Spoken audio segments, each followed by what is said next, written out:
A continuación, en Sin Distancias, el programa de la UNED en Radio 3, nos ocupamos del derecho de obligaciones y, en particular, de las nacidas por contrato.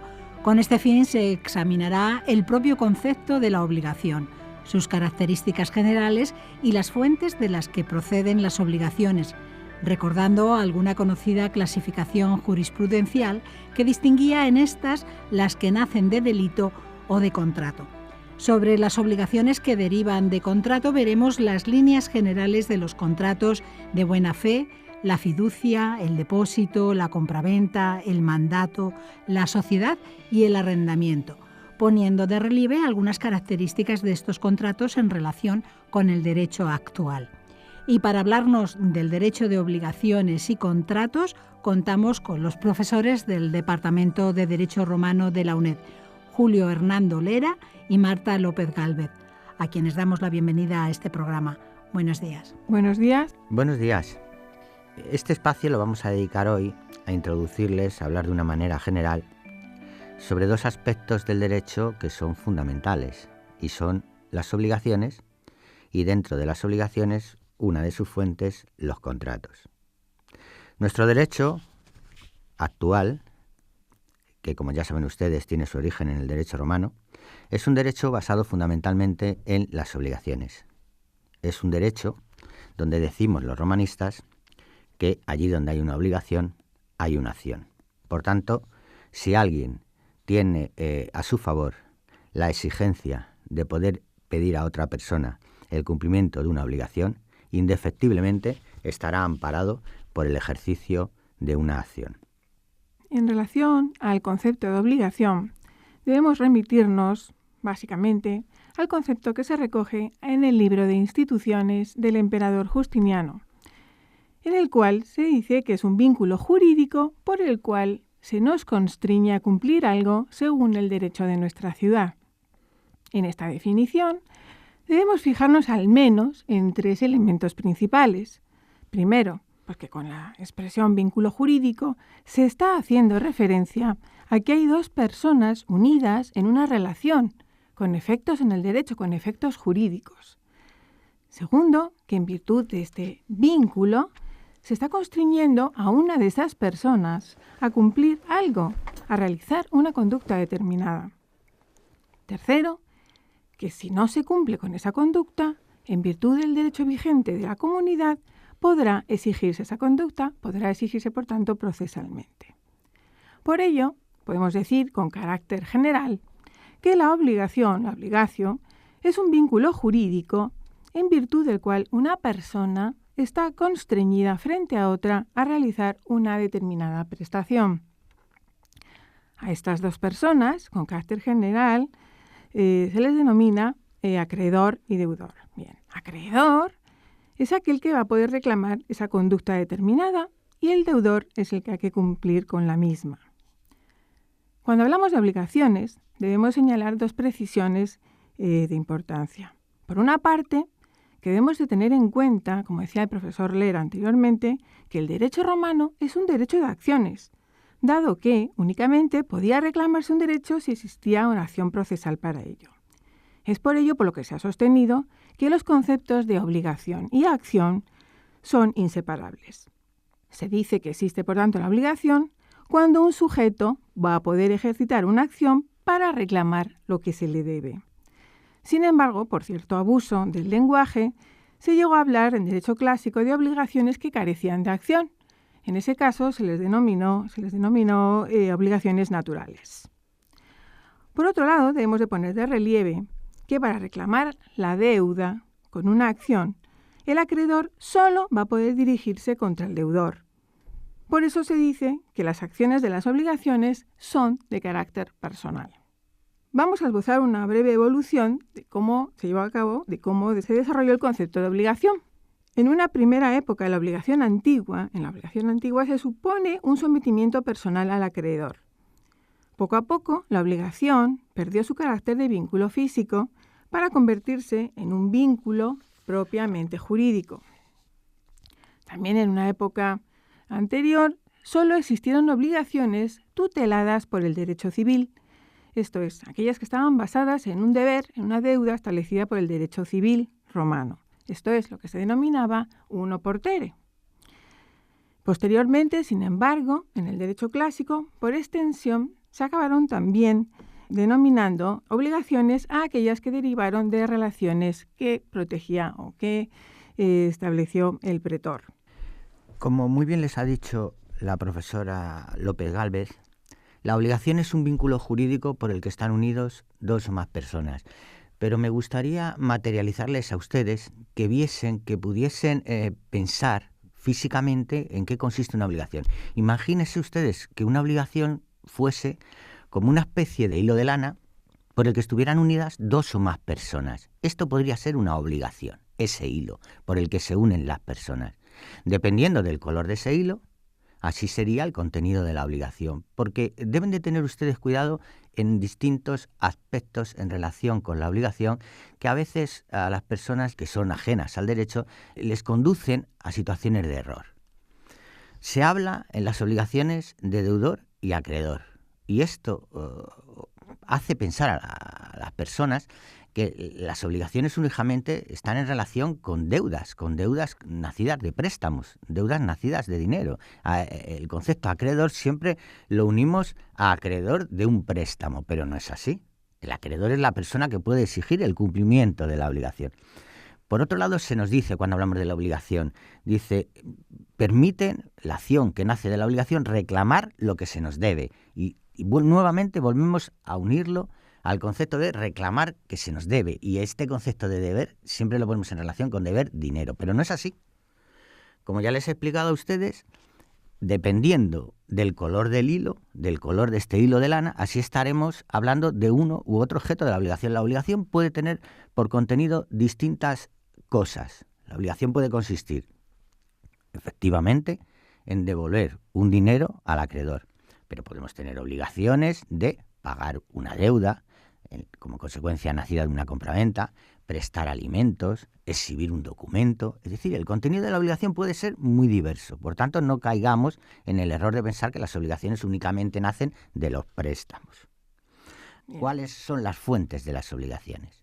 Como hemos mencionado, obligación y acción son conceptos inseparables. Por tanto, solo si acción, veíamos que solamente si había acción podría reclamarse que se cumpliera la obligación del deudor. Como decía el profesor Hernando Lera, que podía ser pues eso, un hacer, un dar. Bien, existió un amplio repertorio, por tanto, de acciones personales que tutelaban las obligaciones. Y teniendo en cuenta el orden que de estas acciones personales se hacía en el edicto del pretor, y en el comentario además jurisprudencial, podía señalarse que las obligaciones procedían de los delitos, de los préstamos, de las estipulaciones y de los contratos. Este orden es precisamente el que se utiliza en el manual de la asignatura del profesor García Garrido para la exposición del derecho de obligaciones. Sin embargo, no debemos olvidar algunas de las clasificaciones de las obligaciones que se realizaron en el derecho romano, como han sido las recogidas en las obras de instituciones, tanto del jurista clásico Gayo como del emperador Justiniano, que son las que han tenido además mayor influencia en nuestro derecho moderno y en particular en las codificaciones civiles. Así, Gayo, pues en sus instituciones, en su obra de instituciones, una obra escolástica dirigida pues básicamente a la enseñanza, consideraba que toda obligación nace de delito o de contrato. Sin embargo, el propio jurista ya acabó admitiendo que cabían otras causas para las obligaciones que no estaban incluidas en su famosa y conocida bipartición. De hecho, en una obra posclásica posterior sobre las cosas cotidianas y reglas de oro, las conocidas como Res Quotidiana S.B. Aureorum, que se ha atribuido un sector doctrinal a Gayo, añade como tercera fuente otros tipos de causas. Recapitulemos lo expuesto hasta ahora. Las obligaciones son vínculos jurídicos que unen a dos o más personas. La obligación puede tener distinto contenido. Las obligaciones fundamentalmente se dividen en obligaciones de dar, obligaciones de hacer y obligaciones de prestar, es decir, de responder de algo o garantizar una relación. El contenido de la obligación ha de ser posible, lícito, determinado y tener un carácter patrimonial. A nadie se le ocurre que podrá demandar a otra persona para exigirle el cumplimiento de una obligación que consiste en matar al vecino, puesto que este sería el paradigma de una obligación con contenido ilícito, con el fin de que ustedes entiendan cuál ha de ser el contenido de la obligación. Repito, el contenido de la obligación, para ser exigible, ha de ser posible, lícito, determinado y tener contenido patrimonial. En cada uno de los extremos de este hilo puede haber una o más personas, puede haber un obligado o varios obligados, puede haber un acreedor o varios acreedores. El contenido de la obligación, fundamentalmente, podemos dividirlo en dos grandes apartados. El contenido puede ser divisible, es decir, la obligación se puede cumplir por partes, o puede ser indivisible, es decir, no se puede cumplir la obligación fraccionadamente. En general, son divisibles las obligaciones que consisten en dar, mientras que las obligaciones de hacer son indivisibles. En este supuesto en el que nos encontrásemos con una obligación cuyo contenido es indivisible y en uno de los extremos hubiera varios deudores, el acreedor, al ser una obligación indivisible, podrá exigir el cumplimiento total de la obligación a cualquiera de los deudores. Cuando el acreedor se puede dirigir contra cualquiera de los deudores exigiendo el total cumplimiento de la obligación, decimos que la obligación es solidaria. Piensen ustedes en el supuesto también práctico más usual, cuando nosotros vamos al banco y avalamos a una persona. El banco siempre nos exige que esa fianza sea solidaria, y eso significa que el banco podrá exigirnos el cumplimiento total de la obligación, igual que se lo podría exigir al deudor.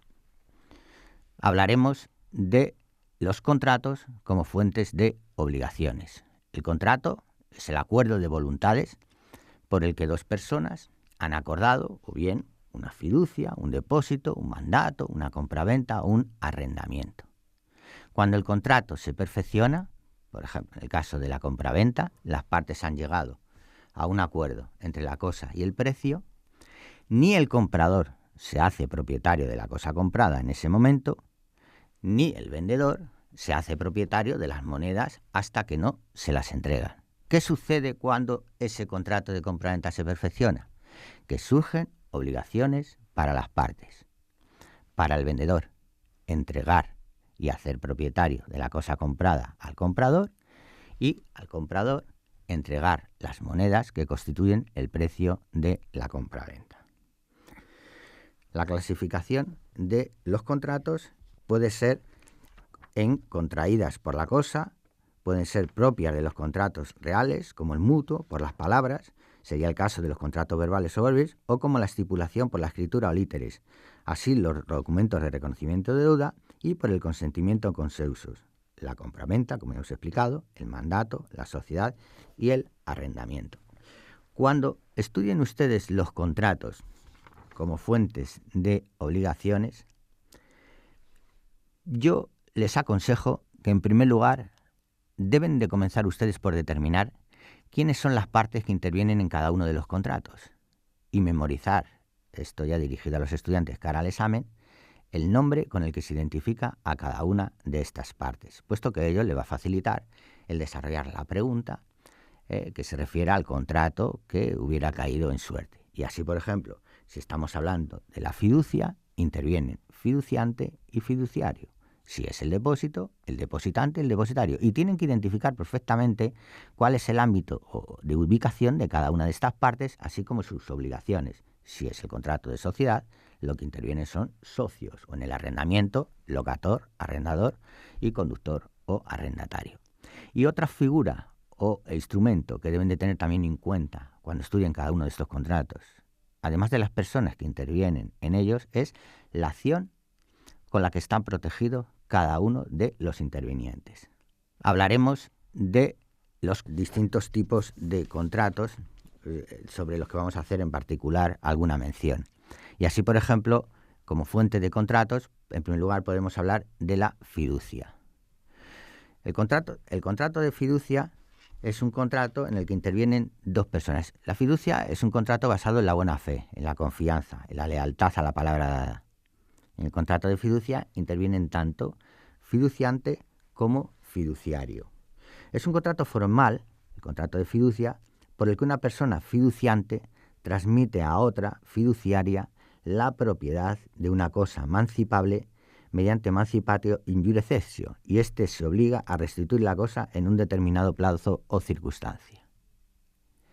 El dato esencial de este contrato es que el fiduciante transmite la propiedad de la cosa fiduciada al fiduciario. Como dato anecdótico, les puedo comentar que hoy en día el 90% de las operaciones que se hacen en los paraísos fiscales son contratos de fiducia. Hay una persona, el fiduciario, que es la que interviene en estos paraísos fiscales en nombre del fiduciante. El fiduciante se basa en esa lealtad, en esa confianza para depositar en el fiduciario su patrimonio, sus operaciones, sus operaciones de trust y sus inversiones. La fiducia, como ya les he indicado, es un contrato donde se transmite la propiedad de algo a favor del fiduciario y éste se obliga a restituir. En el derecho romano aparece fundamentalmente por dos causas: la fiducia con un acreedor o la fiducia con un amigo. Estas son las causas fundamentales por las que en el derecho romano aparece el contrato de fiducia. Contrato de fiducia. Con el acreedor, ¿por qué se transmite una cosa el fiduciante? ¿Por qué le transmite una cosa al fiduciario, en este caso acreedor, y le transmite la propiedad de cosa? Pues para garantizarle un crédito. Al transmitirle la propiedad de una cosa al fiduciante, al fiduciario, le está garantizando que va a cumplir con la devolución del crédito que previamente le hizo el fiduciario al fiduciante. Es decir, fiduciante, fiduciario. El fiduciario le ha hecho un préstamo al fiduciante. El fiduciante, para garantizarle el cumplimiento de la obligación de devolución, le transmite la propiedad de una cosa. Fiducia con un amigo. La fiducia con un amigo, es decir, transmitirle la propiedad de una cosa, nuestra propiedad, a un amigo, servía para alcanzar distintas finalidades, a las que se atendió después con particulares contratos, como el depósito. Fundamentalmente era para preservar los bienes de posibles confiscaciones. Era preferible entregarle la propiedad de estos bienes a un amigo porque con ello aseguramos que a éste no se le serían confiscados, mientras que si estaban en nuestro patrimonio, como consecuencia del devenir político, podrían ser objeto de confiscación. En cuanto a las obligaciones que nacen de los delitos, como fuente de las obligaciones, nos va a hablar la profesora López Gálvez. Como veíamos anteriormente, las obligaciones podían surgir de contratos, de préstamos, también pueden surgir de delitos, de los llamados delitos privados, en latín dicho delicta. Bien, ¿y qué son los delitos privados? Podemos preguntarnos. Son actos ilícitos de los que derivan obligaciones que se van a sancionar con una pena. ¿Y qué sucede? Pues que el que comete el acto ilícito queda obligado respecto a la víctima y ésta ejercitará una acción penal que se tramitará en un juicio ordinario que tendrá como finalidad conseguir una condena pecuniaria. El ofendido sería el actor y el que delinque sería el reus. Lo que debemos tener cuidado es no confundir estos delitos privados, estos delicta, con los denominados crimina, porque los crimina eran actos ilícitos que vulneraban el interés público, el interés del pueblo romano, y se dirimían pues no en los tribunales ordinarios, sino en tribunales especiales que se denominaron cuestiones perpetuas. Quaestio significa investigación. Sería investigación del delito. Los delitos civiles pues básicamente fueron el hurto, que era la sustracción clandestina de una cosa contra la voluntad de su dueño, el delito de daños y el delito de lesiones u ofensas. Pero posteriormente el pretor acabó tipificando nuevas figuras delictivas. ¿Cuáles eran las características de estos delitos y de las obligaciones que derivaban de delito? Eran, pues, por ejemplo, la intransmisibilidad pasiva a los herederos del que había delinquido, o la posibilidad que también tenía el pater familias de liberarse de la responsabilidad por los delitos que pudieran cometer sus sometidos. Sus sometidos, como sabemos, podían ser bien los hijos de familia o los esclavos. O bien Por ejemplo, pues en el hecho de la acumulatividad, que es en el caso de que fueran varios los que delinquiesen, cada uno de ellos debía de pagar, en su caso, por la pena por entero. Y por último, además, las obligaciones que derivaban de delito civil eran perpetuas. ¿Por qué? Pues que para el ejercicio de la acción, no existía un plazo determinado, sino que eran perpetuas. Vamos a hablarles del depósito como fuente de obligación también, el contrato de depósito. El depósito es un contrato mediante el cual el depositante entrega una cosa al depositario con la obligación de que ésta se lo restituya cuando el depositante se lo reclame, junto con sus frutos y accesorios. Quiero referirme a este tipo de contrato fundamentalmente, dado el escaso tiempo del que disponemos, porque es un tipo de contrato que va a llamar a ustedes su atención. En el depósito, como hemos dicho, el depositante entrega una cosa al depositario para que éste se la guarde y se la restituya cuando el depositante se la reclama. Por tanto, intervienen, como ya les he dicho, dos personas, depositante y depositario. La acción que nace del depósito, igual que en la actualidad, es la actio depositi, mediante la cual el depositante, para el supuesto de que el depositario no le reintegre la cosa depositada, podrá exigirle el cumplimiento de la obligación de reintegro mediante la actio depositi.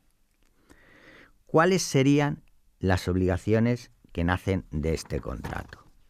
Pues las obligaciones del depositario son custodiar la cosa depositada y tomar todas las precauciones para su conservación y restituir la cosa depositada a petición del depositante.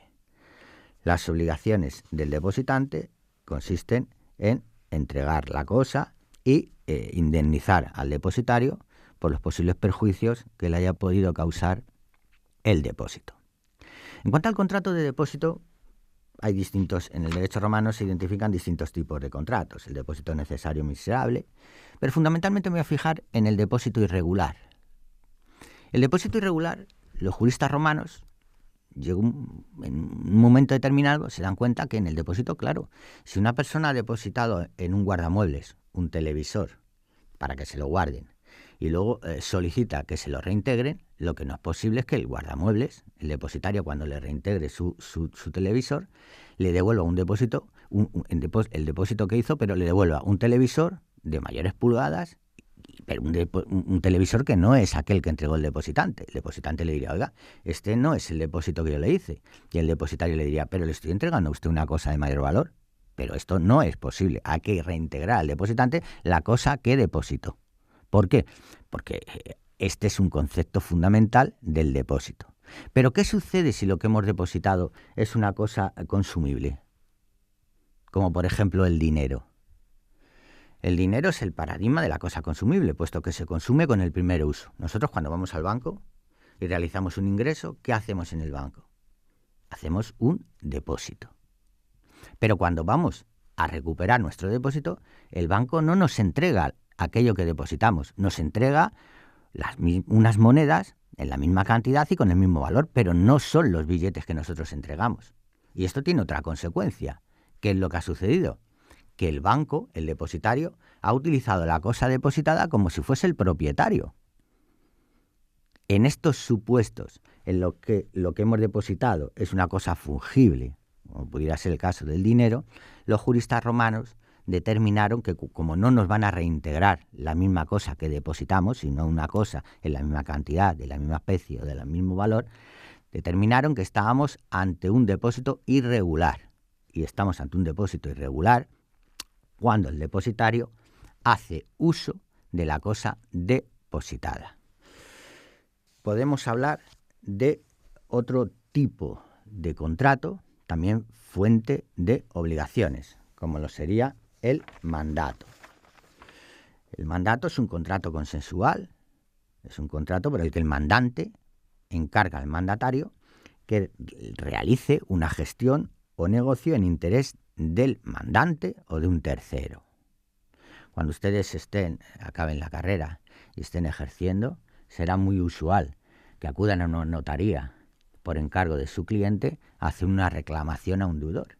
Y acuden al notario y le digan al notario, vengo a que haga usted un requerimiento por encargo de mi cliente a este deudor. Y el notario les dirá a ustedes, ¿en concepto de qué actúa usted? Y ustedes le contestarán, como mandatario verbal de mi cliente. Por tanto, ya tenemos identificado el contrato de mandato. Intervienen dos personas, mandante y mandatario. Una de las características de este contrato es que el mandato debe de tener un interés para el mandante, no para el mandatario, puesto que si el interés del mandato fuese el interés del mandatario, nunca podríamos hablar de un mandato. Y por último, identificar cuál es la acción que nace del mandato, latio mandati. Latio mandati es la acción que tiene el mandante para exigir al mandatario el cumplimiento del encargo recibido y aceptado por éste. También podríamos acudir a la actio mandati contraria, que sería la acción que ejercitase el mandatario para solicitar del mandante la reintegración de aquellos gastos o perjuicios que se le hubieran irrogado al mandatario como consecuencia del mandato recibido. Y con esto concluimos en cuanto a las obligaciones y las fuentes de las obligaciones en el derecho. Recapitulando lo dicho hasta este momento, podemos concluir en algunos aspectos de nuestra intervención. Obligaciones, por tanto, son vínculos jurídicos por el que se nos constriñe o se nos obliga a dar, a hacer, incluso a no hacer, o tener comportamientos de abstenerse a algo. Dentro de las obligaciones tenemos al acreedor, que es el titular de la obligación, y el deudor, la persona que está obligada a cumplir con la obligación. Las obligaciones pueden ser, o así se dividen en el derecho romano, de dar, hacer o prestar. El contenido de la obligación ha de ser posible, lícito y determinado. Las obligaciones pueden ser divisibles o indivisibles. Aquellas obligaciones que sean indivisibles, si tenemos dos o más deudores o dos o más acreedores, decimos que la obligación es solidaria. Y como fuente de las obligaciones podemos determinar fundamentalmente los contratos y los delitos. Dentro de los contratos, pues en aquellos contratos que son sinalasmáticos, surgen obligaciones para ambas partes, tanto en el caso de la compraventa, para el vendedor como para el comprador, y así sucesivamente. Y en cuanto a los delitos, como muy bien les ha explicado la profesora López Gálvez, pues de los delitos nacen obligaciones que puede exigir aquel que ha sido perjudicado por el delito. Bien entendido que esto es una particular dentro del derecho romano, es posible que les llame a ustedes la atención que hablemos de delitos, cuando nuestra asignatura lleva por epígrafe derecho privado romano y los delitos en la actualidad corresponden a aquella parte del derecho público. Nosotros contemplamos lo que denominamos delitos privados y no los crímina, que eran otro tipo de delitos públicos, como podría ser dejar las armas, atentar contra el Estado o la deserción o la traición contra Roma. No hablaremos de ellos porque esto corresponde, estos crímina, a la parte del derecho público, pero sí a estos otros tipos de delitos, como serían el delito de hurtos o el delito de daños, puesto que este tipo de delitos se persiguen a instancia del agraviado y se ventilan en los mismos procedimientos en los que se ventilaban las acciones del derecho civil.